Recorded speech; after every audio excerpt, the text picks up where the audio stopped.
Here's how I lost over $40,000 US in Bitcoin back in 2023. Now, just for some context, I'm not afraid to talk about the decisions that I make, the losses that I have, the gains, etc. I know social media and the social game these days is a world of like, fuck, look how well I'm doing. I don't really care. Like, my whole journey has been around, here's some shit that I'm doing, here's some dumb shit that I've done, here's some good stuff that I've done. Hopefully you can help use some of those things to make some better choices in your life. But basically what had happened is back in 2020, I started to purchase some Bitcoin. I had this theory that money follows attention, and I've seen that in the social media game. I then applied it to money and basically thought, okay, if inflation and stuff's going to be here, people may start buying Bitcoin because it's scarce and all these things that people talk about. So I started buying some, and then, like, it started to go up. I'm like, whoa, shit, this is pretty cool. And it sort of hit those all-time highs and whatnot. And I think back then it was sort of, what was it, maybe like 50,000, 60,000 US in March 2021. Then it tanked again, then it dipped. It dipped, and then it went back up to around that. And then it just like carved back down, right down to around like 17,000 US in December 2022. And then it kind of just like hovered around that $20,000 to $40,000 US mark. Now, fast forward to 2023, and by then, like, I've fucking learned about staking, and like you can put it over here in Celsius, and bloody you'll earn some more and shit. So I'm just like balls in, taking risk. I'm not too phased.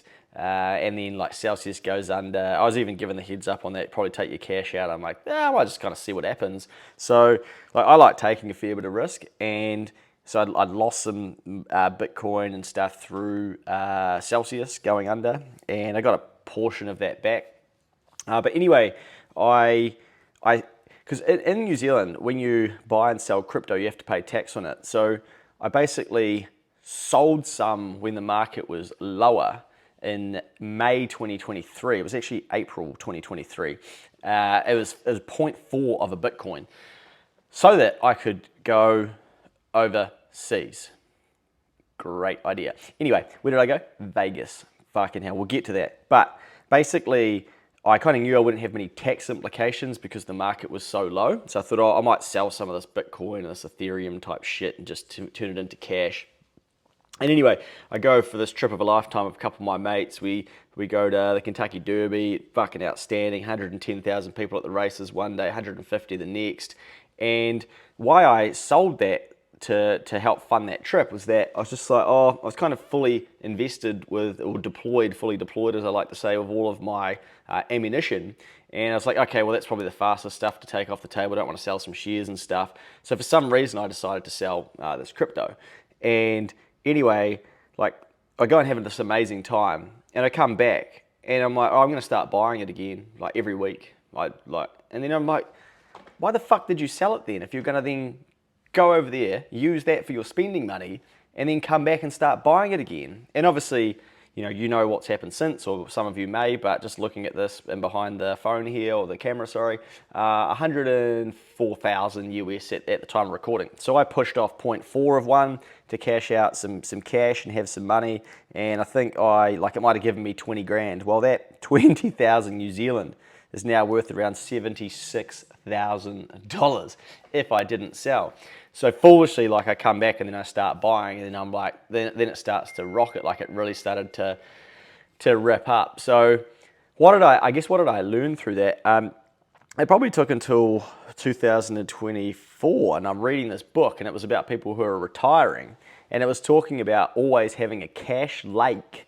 And a lot of people, when they get to retirement, they have all of their wealth tied up in, property has been the traditional thing here in New Zealand, or assets. And then when they want some cash, it's not there. And then also, the cash lake is actually about if the market's turned down and you're retired and you're drawing out of your shares, then you don't need to, because you've got the cash lake sitting there. So in those years, you take from the cash lake and you use that fund, or those funds, to fund the things that you want to do. So because I didn't have a cash lake, I'm left with this decision of, okay, I want some spending money for my trip, and I'm going to go and have a blast of a time, and I'm not going to half-ass it. So like, this is probably the easiest thing to sell, to turn to some cash. You beauty, let's rumble. But I probably sold the wrong asset. So lesson for me there is like, you didn't have a cash lake, you dickhead. Realistically, I should have been dipping into cash, or even like cancelling a term deposit or something, and using that, because I came back and I'm like, okay, now I'm going to start buying crypto again. So like, maybe it'd be different if I was literally like selling it all and didn't think that I would continue to want to purchase crypto. But it's gonna be fucking interesting, looking back in my life, being like, what did that 0.4 of a Bitcoin, like, what did that trip to Vegas actually cost you? But it was an amazing time. I think I sold some Ethereum too, which I was just trying to see what the figure was for that, because I think that probably then adds to the hurt. Oh yeah, 3 of them. So that was, they were $9,000 at the time, and said now be like, another, it's 18,000 now, so like another $9,000 effectively. But anyway, a couple of lessons here. The cash lake thing, that really spoke to me when I learned about that late last year, and I like to now always kind of have a fair bit of liquid cash, and I can see why people do that, even just in your life, but even with investing and things like that too. But also, like, when you invest and when you do shit in your life, it's inevitable that you're going to look back on some of these things and be like, oh, I shouldn't have done that, I should have done this, oh, I should never have sold those shares, oh, I should have sold them when they were at the top, and we always, I don't know what it's called, and someone probably will know, but we look back at things and we have this sort of bias, or maybe it's a fallacy, or one of those types of things, right, where we're like, we should have known exactly what to do. But sometimes with hindsight, like, that's when we then end up having the answer. But anyway, I just thought I'd share that with you. I've had many financial losses across my life, whether it's investments, whether it's selling things at the wrong time, buying things at the top, not understanding things, taking too much risk, etc. Like even just business investments and stuff and decisions. And I kind of just get on with that, because there's not much point in dwelling on this stuff. And I almost look back at and laugh at some of it, because I know that I'm still making progress and moving forward anyway.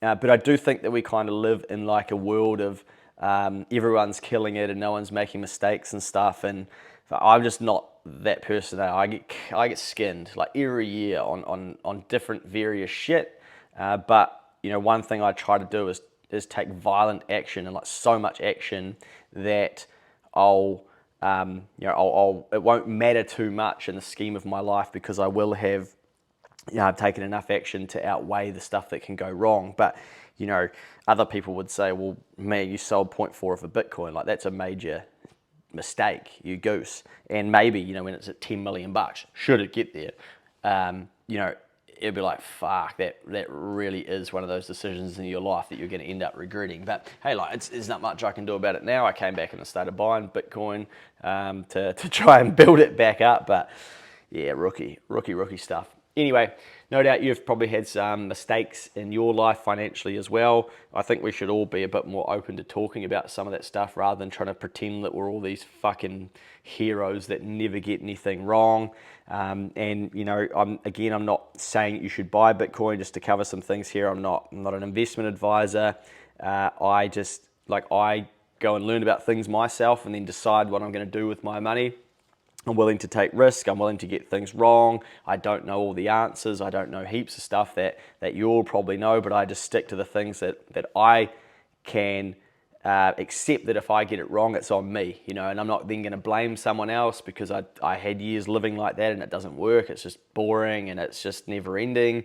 So with all the investments and stuff that I make, I kind of, before I hit send or send the money over, I basically say to myself, like, okay, bro, it's on you. This goes to zero. You're going to be all good with that? Yep, great. Bang, punch it. Okay, sweet. Full ownership. It's not someone down the pub told me to buy this or whatever. If I'm the one purchasing it, then it's going to be on me. So anyway, hopefully you find that insightful, and no doubt there will be things that you'll have to work through in your investing life as well. But that's, I think, one of the enjoyable things about investing and taking some risk, is that you get to get some of these lessons. And a lot of people who just constantly stay in sort of safety and stuff, I don't know what life would be like that, because it's just not, I'm not wired like that. But I would imagine, yeah, you're probably like, I guess maybe it's like sleep quite easy and stuff, but there's also, you must know deep down if you're not taking any risk, then that's also sort of risky, right? And we get taught that. So yeah, I don't know where you sit on the spectrum of that stuff, but I just thought I'd share one of my major L's with you.